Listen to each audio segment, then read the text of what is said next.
Hello friends, स्वागत है आपका मेरे यूट्यूब चैनल हिंदी कानूनी जानकारी में। आज हम बात करेंगे भारतीय संविधान के अनुच्छेद 80 के बारे में। यदि आप भारतीय संविधान से रिलेटेड पिछले अनुच्छेद का अध्ययन करना चाहते हैं तो आप यहां पर क्लिक करें। यहां से आपको भारतीय संविधान का पिछला अनुच्छेद मिल जाएगा। हम बात करते हैं भारतीय संविधान के अनुच्छेद 80। ये कहता है कि राज्यसभा की संरचना, यानी कि राज्यसभा की संरचना किस प्रकार से होगी, राज्यसभा में कितने सदस्य हो सकेंगे, उनका चुनाव किस प्रकार से होगा और उसमें जो है विशेष योग्यता रखने वाले प्रतिनिधि कितने होंगे, इस संबंध में आज हम अध्ययन कर रहे हैं। वैसे यदि हम देखें तो संसद में दो सदन होते हैं, एक राज्यसभा और एक लोकसभा। लोकसभा का कार्यकाल जो है 5 साल का होता है और राज्यसभा के प्रत्येक सदस्य का कार्यकाल जो है वो 6 वर्ष का होता है। लोकसभा विघटित हो सकती है, यानी कि लोकसभा को भंग किया जा सकता है, जबकि राज्यसभा को भंग नहीं किया जा सकता। क्यों? क्योंकि इसमें प्रत्येक व्यक्ति का कार्यकाल यदि 6 साल का है तो इसमें से 1/3 लोगों का निर्वाचन हर 2 वर्ष में होता रहता है। इस प्रकार से ये जो सभा है यानी कि राज्यसभा जो है वो कभी भी विघटित नहीं होती और इसमें प्रत्येक बार हर 2 साल में चुनाव हो जाने के कारण, हर 2 साल में कुछ सदस्यों का चुनाव हो जाने के कारण बाकी सदस्य बने रहते हैं। इसलिए ये कह सकते हैं कि इस सभा का विघटन नहीं होता। ये सभा यानी कि राज्यसभा कभी भी भंग नहीं होती, जबकि लोकसभा जो है हर 5 साल में भंग निश्चित रूप से होती ही है। और यदि लोकसभा में सरकार यदि अल्पमत में आ जाती है, सरकार यदि अपना जो है बहुमत खो देती है, तो ऐसे समय में भी लोकसभा जो है भंग हो सकती है, जबकि राज्यसभा में ऐसा कभी नहीं होता। इसलिए राज्यसभा जो है कभी भंग होती ही नहीं है। तो राज्यसभा एक उच्च सदन मानी जाती है, जबकि लोकसभा जो है वो निम्न सदन मानी जाती है। निम्न सदन इसीलिए मानी जाती है क्योंकि उसका विघटन हो सकता है। राज्यसभा उच्च सदन इसलिए भी है क्योंकि इसमें जो है इसका विघटन नहीं हो सकता। राज्यसभा में विशेष लोग यानी कि विशेष योग्यता धारण करने वाले लोग भी होते हैं, इसलिए भी ये कहा जा सकता है कि राज्यसभा जो है उच्च सदन मानी जाती है। राज्यसभा के बारे में हम यहाँ पर पढ़ रहे हैं कि इसका चुनाव किस प्रकार से होगा, राज्यसभा में कितने सदस्य हो सकेंगे, कौन कौन से सदस्य हो सकेंगे, राष्ट्रपति किनको निर्वाचित कर सकता है, राष्ट्रपति मनोनीत। निर्वाचन तो कब होगा? जब चुनाव होगा। तो राज्यसभा किनको मनोनीत कर सकता है और कितने लोगों का निर्वाचन हो सकता है, इस संबंध में आज हम यहाँ पर अध्ययन कर रहे हैं। क्या लिखा हुआ है इस संबंध में पढ़ लेते हैं कि राष्ट्रपति द्वारा खंड 3 के उपखंडों के अनुसार नाम निर्देशन किए जाने वाले 12 सदस्यों और राज्यों के और संघ राज्यों के 248 से अनधिक प्रतिनिधियों से मिलकर बनेगी। सीधी सीधी लैंग्वेज में समझें तो राज्यसभा में कौन कौन हो सकेंगे? 248 तो सदस्य हो सकेंगे जो राज्यसभा नहीं, राज्यों और केंद्र शासित प्रदेशों से मिलकर के जो आएंगे, यानी कि राज्यसभा में 248 जो है निर्वाचित सदस्य होंगे और 12 सदस्य ऐसे होंगे जो कि राष्ट्रपति मनोनीत करेगा। राष्ट्रपति मनोनीत किस प्रकार से करेगा? तो इसमें लिख दिया कि खंड 3 के अनुसार करेगा। खंड 3 में क्या लिखा हुआ है? खंड 3 में यही लिखा हुआ है कि राष्ट्रपति जो 12 सदस्यों को मनोनीत करेगा वो विशेष योग्यता रखने वाले होंगे, या तो वो साहित्य में विशेष योग्यता रखते हों, विज्ञान में विशेष योग्यता रखते हों, कला और या फिर समाज सेवा में अपनी विशेष योग्यता रखते हों।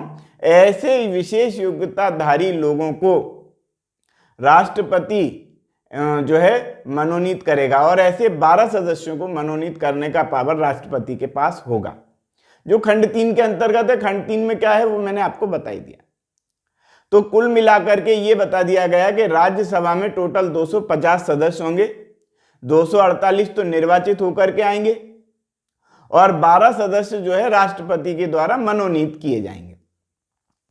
अब 238 सदस्य जो है वो चुन करके आएंगे, तो कहां से कितने सदस्य चुन करके आएंगे भैया? मध्य प्रदेश से कितने चुने जाएंगे, राज्यसभा से कितने होंगे, राज्यसभा में तो होंगे ही सारे, यानी कि दिल्ली में कितने होंगे, उत्तर प्रदेश से कितने होंगे, मध्य प्रदेश से कितने होंगे, उड़ीसा से कितने होंगे, गुजरात से कितने होंगे। टोटल तो बता दिया उन्होंने कि 238 होंगे, लेकिन किस प्रदेश से कितने होंगे ये भारतीय संविधान की अनुसूची चौथी अनुसूची में ये चीज बता दी गई। यानी चौथी अनुसूची बनाई ही इसलिए गई है कि राज्यसभा में जो है राज्यों के और केंद्र शासित प्रदेशों के कितने कितने सदस्य हो सकेंगे। टोटल 238 होंगे, लेकिन कितने कितने कहां कहां से होंगे ये चौथी अनुसूची में आप देख लें। ठीक है, इसके अलावा में हम पढ़ रहे हैं पॉइंट नंबर 2 को और पढ़ लेते हैं हम। पॉइंट नंबर 1 का और खा पढ़ लिया। का में लिखा हुआ है कि 12 सदस्य राष्ट्रपति मनोनीत करेगा, और ख में अपन ने पढ़ लिया कि 248 सदस्य जो है चुन करके आएंगे। अब पॉइंट नंबर 2 पढ़ रहे हैं कि राज्यसभा में राज्यों के और संघ राज्य क्षेत्रों के प्रतिनिधियों द्वारा भरे जाने वाले स्थानों का आवंटन जो होगा वो चौथी अनुसूची में इस निमित्त अंतर्विष्ट उपबंधों के अनुसार होगा।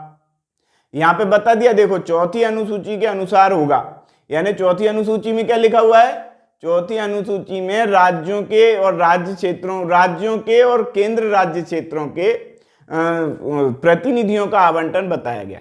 कितना बताया गया, टोटल बता दिया 238।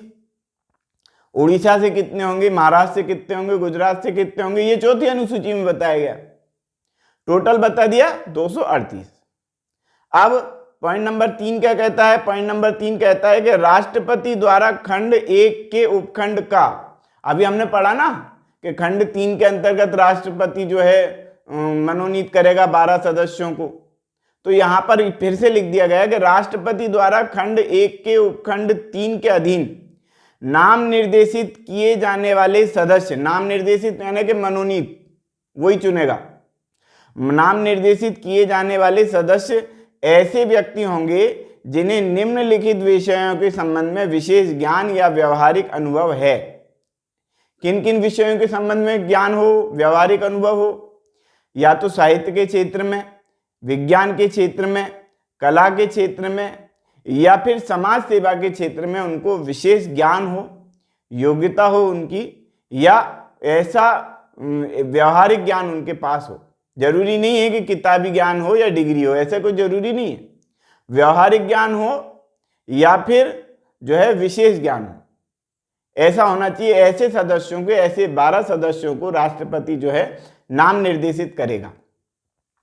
पॉइंट नंबर 4 में लिख दिया गया है कि राज्यसभा में प्रत्येक राज्य के प्रतिनिधि का निर्वाचन उस राज्य की विधानसभा के निर्वाचित सदस्यों द्वारा अनुपातिक प्रतिनिधित्व पद्धति के अनुसार एकल संक्रमणीय मत के द्वारा होगा।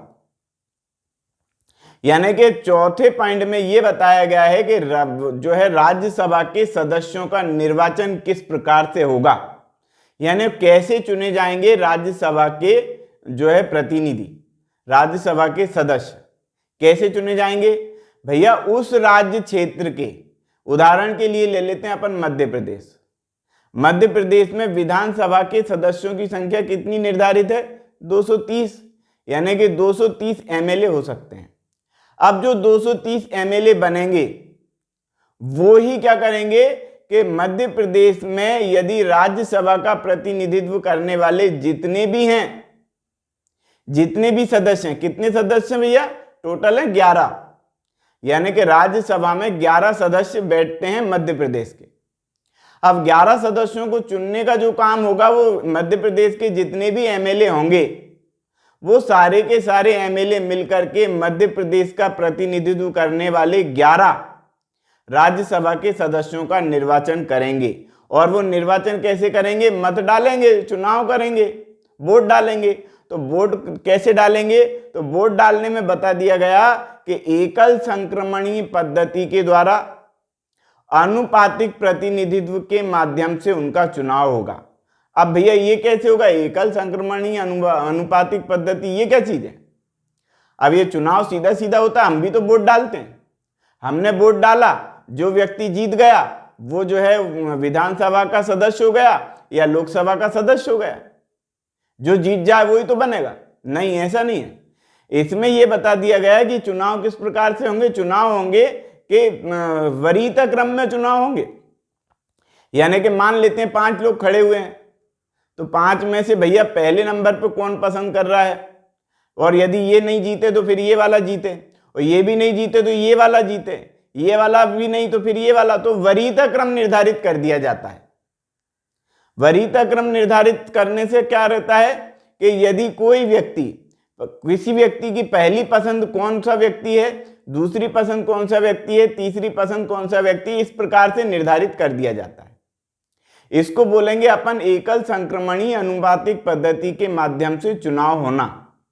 सीधा सीधा चुनाव नहीं होता है कि जिसको ज्यादा मत मिल गए, ज्यादा वोट मिल गए, वो जीत गए, ऐसा नहीं है। यहां पर वरीयता क्रम निर्धारित किया जाता है प्रत्येक जो है मतदाता के द्वारा।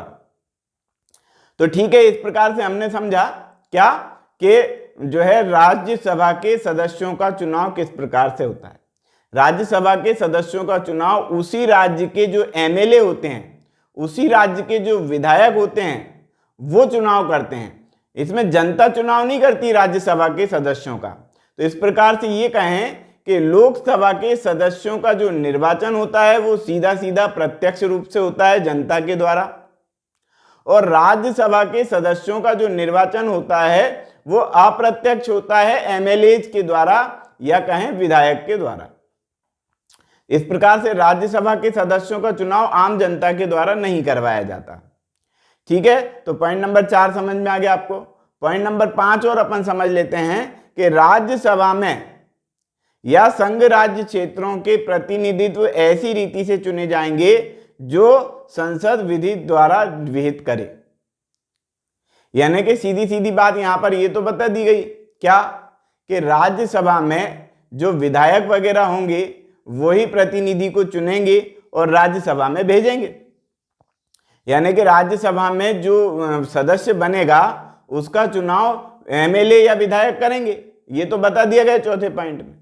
लेकिन जहां पर केंद्र शासित प्रदेश है, जहां पर विधायक है ही नहीं है जिस राज्य में, मान लेते हैं कि ऐसे राज्य हैं, कैसे, जैसे दादर नगर हवेली राज्य है, तो ऐसे राज्यों में जैसे अभी जम्मू कश्मीर है, वो केंद्र शासित प्रदेश है, वहां पर चुनाव का कोई मीनिंग ही नहीं है, वहां तो विधायक होते ही नहीं है। जब विधायक होते ही नहीं है तो राज्यसभा में कौन चुन करके भेजेगा? राज्यसभा में वोट डालने का अधिकार सिर्फ और सिर्फ विधायकों को होता है। अब विधायक ही नहीं है तो फिर वहां पर राज्यसभा के प्रतिनिधि को कैसे चुना जाएगा? तो यहां पर 5वें पॉइंट में लिख दिया गया क्या कि राज्यसभा में संघ राज्य क्षेत्रों के प्रतिनिधि, यानी कि केंद्र शासित प्रदेशों के प्रतिनिधि ऐसी रीति से चुने जाएंगे। कैसी रीति से चुने जाएंगे? जो विधि द्वारा विहित करे, यानी कि कानून जिस पर बना दिया जाए, संसद के द्वारा कानून बना दिया जाए, उस कानून के माध्यम से राज्यसभा के प्रतिनिधियों का चुनाव संघ राज्य क्षेत्रों में किया जा सकेगा। तो आज की वीडियो में हमने अध्ययन किया भारतीय संविधान के अनुच्छेद 80 के बारे में। यदि आप भारतीय संविधान से रिलेटेड अगला वीडियो देखना चाहते हैं, 81 अनुच्छेद का वीडियो देखना चाहते हैं, तो आप यहां पर क्लिक करें। यहां से आपको अनुच्छेद 81 भी मिलेगा, साथ में ही आपको भारतीय संविधान के संपूर्ण वीडियो मिलेंगे। इसके साथ ही सीआरपीसी और आईपीसी के सारे वीडियो भी यहां से आपको मिल जाएंगे। तो आज की वीडियो में इतना ही। वीडियो यदि आपको पसंद आया हो तो वीडियो को लाइक करें, शेयर करें, कमेंट्स करें, और यदि आपने हमारे चैनल को अभी तक सब्सक्राइब नहीं किया है तो चैनल को सब्सक्राइब कर लें, बेल आइकॉन प्रेस कर दें ताकि अगली वीडियो का नोटिफिकेशन आपको मिल सके। ये वीडियो देखने के लिए बहुत बहुत धन्यवाद।